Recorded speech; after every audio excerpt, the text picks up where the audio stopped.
Namaste, I'm Nikita, and I simplify your journey by sharing my journey to guide your transition from karma to dharma.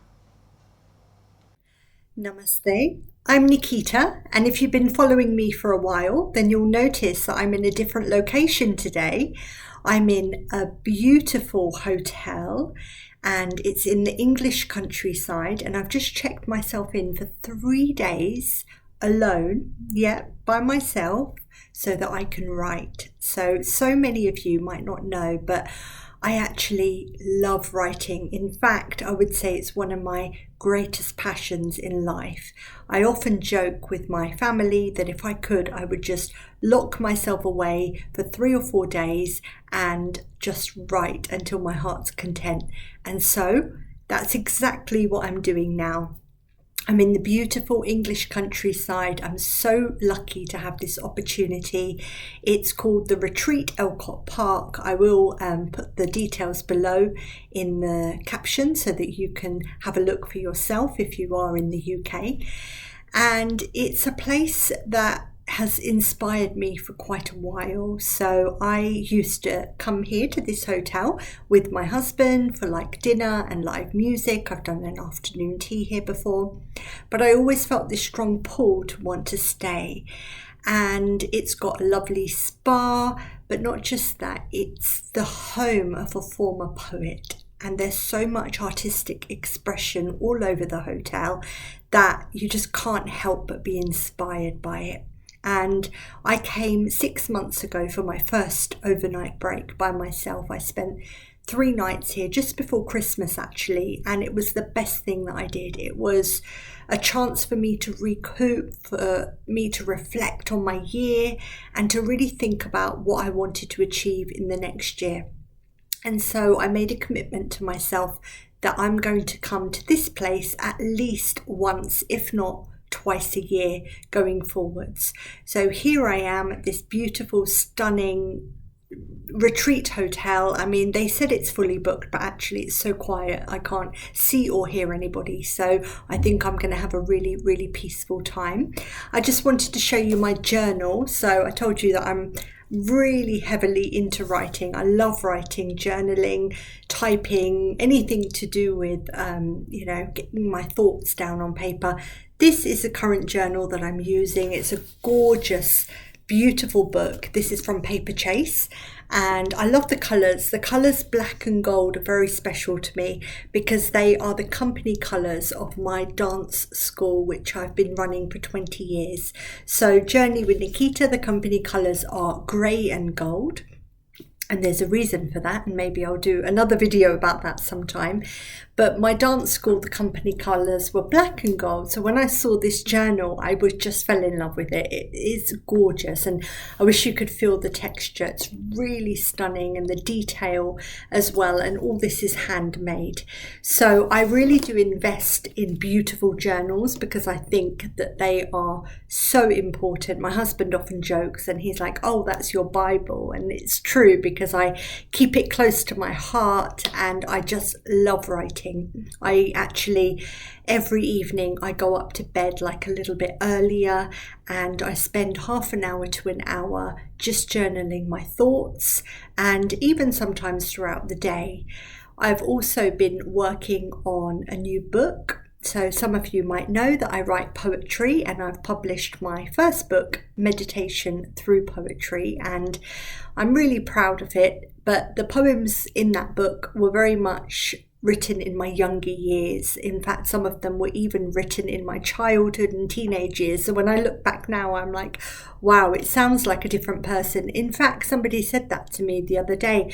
They said, "I've got your poetry book, but I'm a little bit startled because it doesn't sound like you. Like the girl writing in the book is so lost and you look like you're so in control." And I said, yes, exactly. That's the journey that I've been on. So this next book that I'm writing, it's not poetry. It's an actual book, and it's like a big project. I say that thinking, whoa, what am I getting myself into? And I was actually asking AI yesterday, I was like, how long is an average book? And it replied about 300 to 350 pages. And I was like, whoa, that's a lot of writing to do. And then, of course, the lower self kicks in, like, you know, the little chatter in the mind, like, is anybody actually going to read it? Do people read books nowadays? What if you write it and it doesn't sell? What if this? What if that? And then I just keep having to remind myself, the higher self has to keep on answering back to it that actually this is important. This is a piece of work that I feel that I'm meant to be doing here on earth. I feel like it's part of my Dharma to do so. So you might be intrigued as to why I'm writing this or what I'm writing about, and that's what I thought I would share with you in this video today. If you don't know me already, I'm Nikita, and I guide people on a journey from their karma to their dharma, and that's exactly what my book is about. So it's personal development with a spiritual approach. So it's bringing in everything about ourselves, so our physical selves, our cognitive selves, our emotional selves, and our spiritual selves, because as we know, we are multi-dimensional, we are complete. And so many books that I've read, they focus on one area, but actually I want this to be a really well-rounded approach. And when I talk about spirituality, what I mean is a very universal approach to living life. So it's not related to any religion, although there's references to religions. It's not going to be based on anything per se. It's more like just really looking at life from a universal lens, like a very worldly perspective, a very broad view of things. And so I'm sure that so many people out there, perhaps yourself included, have thought to themselves like, oh, I'd love to write a book one day. I used to think that as well. In fact, when I first put pen to paper, I was, one of the first people in my class at school. I remember it clearly. I upgraded from pencil to pen, and, it's like you get a pen license, you're allowed to use a fountain pen. And in those days, it was the Parker pens, which you had to fill in the cartridge at the back. And I just used to get so excited when it was time to change my cartridge. And I was quite a few months further along than the rest of my peers, actually. They were still using pencil, and I was really trying to refine my writing. And I love writing. Like, I used to go to the library in my lunch breaks. Everybody else would just be on the playground, and they would be, doing whatever, like playing games and things like that. But I was just immersed in writing and also reading. I loved reading as well, because I think in order to be a good writer, you need to be a passionate reader. I remember I was as young as 10 or 12 years old when I was reading John Grisham's books. And, these are really, really big books. In my 20s, I remember reading Steve Jobs' book. And if you've seen that, that's like 600 pages. So I really love just taking myself off and immersing myself into books. And I really want to inspire young people actually to do that, to come away from their phones and their gadgets and actually immerse themselves in writing, reading, or doing anything creative for that matter. Some of you might know that I'm a dancer. I'm a professional dance teacher and a performer as well, although I don't perform that much anymore, just on the odd occasion, which I really enjoy doing. And it's a way for me to connect my body and mind, and it's a really beautiful form of expression. I'm also a yoga teacher. I love teaching yoga because it's an opportunity for me to help people connect with their body and mind. And one of the things that I like doing when I teach yoga is I go around and I give everybody like a little bit of hands-on touch. And that's actually how I came to doing Reiki healing, because I was placing my hands on my yoga students, just on their back or gently on their shoulders or their head. And they were saying to me, Nikita, your hands are very warm. And I was like, oh, I didn't really understand what energy healing was back then. But, then that unfolded and I ended up training to become a Reiki master. And then I was fortunate enough to spend 10 years with Sue Knight, who is a pioneer of neuro-linguistic programming. And she really refined my skills in terms of understanding how the brain works, being able to recognize patterns in our language, and then of course to be able to reprogram them so that they work for us. So it's really a combination of all of these things that I want to convey in my book. And the theme is very much about journeying. So, as I said, the title is going to be Journey from Karma to Dharma. And karma, if you think about it, is like your duties, your obligations, the things that you have to do in life. It's like your sacrifices. When I say have to do, we actually chose to do them. So if you are a carer, for example, for an elderly parent, or for a partner, or for even for a son or daughter, a child, although it might seem at times that it's slightly a sacrifice, or it might seem like it's a little bit of responsibility, it's something that on a soul level we've chosen. And people find it very difficult to hear that. And sometimes, I get a little bit of resistance in my sessions with clients because they say to me, well, I didn't choose this. And it's like, no, of course, consciously we didn't choose this. But on a soul level, we chose our life. We chose our parents, our siblings, our children, our partners, even our friends and family. That's why we have this, what we call soul connection with people, and we feel this resonance sometimes when we meet people, and equally that's why people also trigger us, because on a soul level we have all chosen to be here. So the responsibilities that you have are very much you finishing your karma. And in Hinduism there's a phrase like, we've got to complete our karmic debt.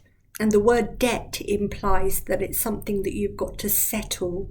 And so, this is quite a negative way of looking at karma. And I don't like to look at it that way. I like to think about it in terms of, you're wrapping up your duties, you're wrapping up the things that you came on earth to do, like to finish, those soul contracts that you are supposed to engage with, whether that's with a partner perhaps that you're getting divorced with, or a child that doesn't speak to you anymore, or whatever it might be. It's those soul contracts that are actually coming to an end, if they get resolved in the right way. I mean, if they don't get resolved, they're going to unfortunately have to be repeated in future lifetimes.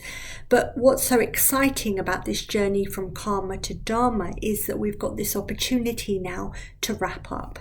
So dharma, on the other hand, is your truth. It's your soul's purpose. It's your soul's reason, if you like, for being here. So it's actually, once you strip back from all the responsibilities, all the duties, the obligations, the burdens, for want of a better word, all of those things that are, your ties, they're like things that you can't let go of. When you go out somewhere and you want to just relax, you want to be present, but then there's that niggling thing at the back of your mind saying, but what about all of those things? And they don't have to be people. They can be businesses, for example. They can be property. They can be anything, or anyone. They could be pets, food. It can be anything that's keeping you tied. Basically, it's a pull. And whereas dharma is where you're not tied anymore, you're able to live from a place of freedom rather than fear. So it's often described actually as duty. And in the Bhagavad Gita, the example that we often hear is that Lord Krishna said to Arjuna that his dharma was to kill his brothers. That was his duty to do that. And so when we think about it in that way, it almost makes us think that, well, surely that's an obligation, that's a duty. Yes, okay, but it's a negative thing, isn't it? Whereas I like to think of dharma as very freeing. And I think the essence of what that chapter teaches us in the Gita is that actually we need to step away from our worldly costume. So we like to refer to this body as a costume. So when we go from life to life, it's like we're taking off one set of clothes and we're putting on another. So we're in a different body in each life. So every time we come back to earth, we're talking about reincarnation here, we are a different gender, for example. We are a different ethnicity, different cultural background. We're born into a different type of family, a different country.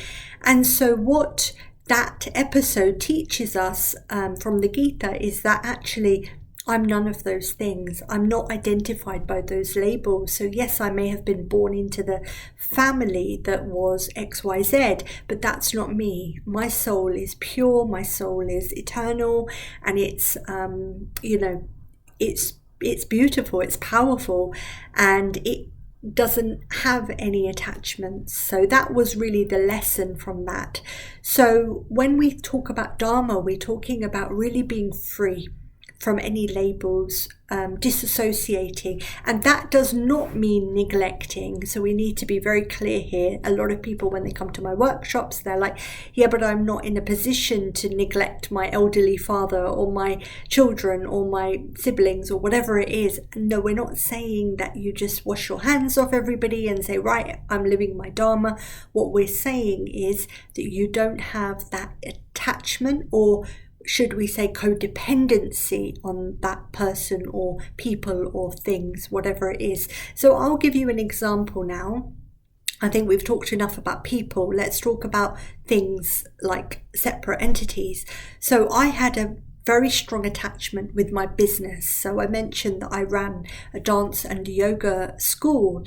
And I did that for 20 years. So can you imagine, if you've been in a job for more than 5 years or 10 years, you'll know what I'm referring to when I say that there's this massive amount of attachment. And in my case, the attachment was to lots and lots of students, but not just them.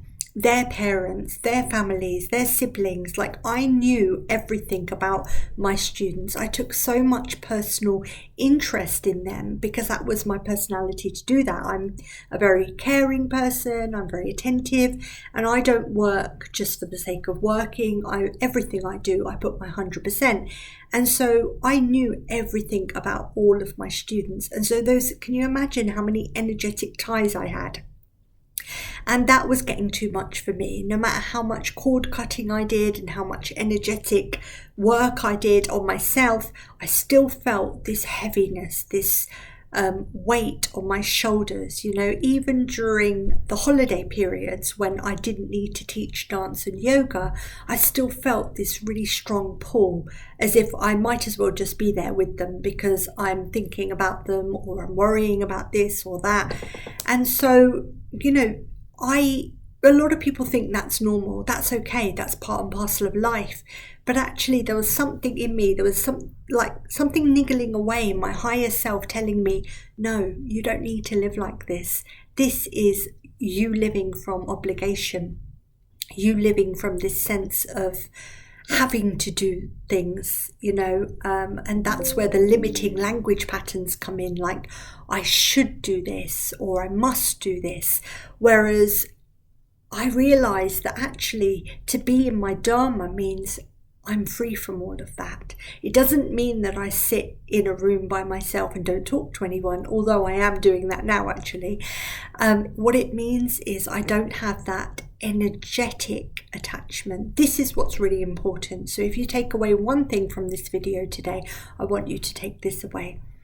If you are divorced, for example, and I have a lot of divorced people coming to me for Reiki treatments and for coaching, if you're energetically still connected, and I don't mean physically connected, obviously mentally you're going to be connected to them, perhaps if you share children or if you're co-parenting. I'm not talking about that. I'm talking about energetically connected. Then you might as well still be with them. And that's really, really hard to hear. People get quite upset when I say that to them in person. They're like, no, but it's true, if you're still being consumed by their messages, or if you're still reacting to the way that they treat or mistreat you, then you might as well still be with them, because you're energetically and karmically still with them. So when we journey from karma to dharma, which is what my book is about, it's about letting go. It's about letting go of your relationships, of your jobs, of your businesses, your career, your everything that's in your life, your hobbies, your everything, your personal possessions. But it doesn't mean you let go and surrender it all, as they say to do in Buddhism. In Buddhism, they say that you need to renounce all worldly items, and only then can you achieve this state of freedom, moksha as we call it. But what I'm suggesting is that we have everything. We have everything materialistically, but we're not attached to it.